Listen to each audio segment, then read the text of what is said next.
Il était prince, fils aimé, l'espoir vivant d'un royaume entier. On lui avait appris que le courage suffisait, que la justice triomphe toujours. Il y croyait, de tout son être. Puis la peste arriva. Elle ne détruisait pas seulement les corps, elle les retournait contre les vivants.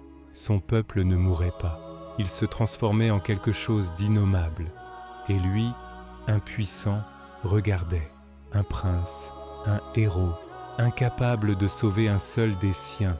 Alors il a fait ce que personne n'osait faire.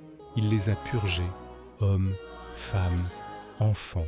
Chaque lame qu'il portait se voulait une délivrance, chaque mort, une miséricorde.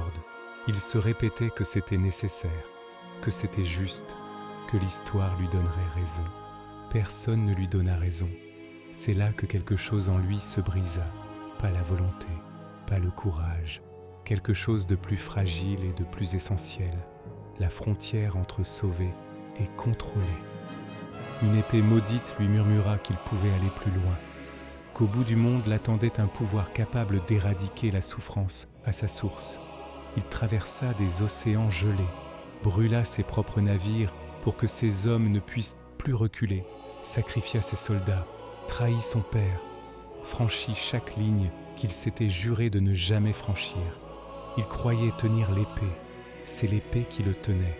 Quand il posa le heaume du roi Lich sur sa tête, il n'entendit plus rien, aucun cri, aucun remords, aucun souvenir, juste le silence, froid, absolu, parfait, le même silence qu'il allait imposer au monde entier.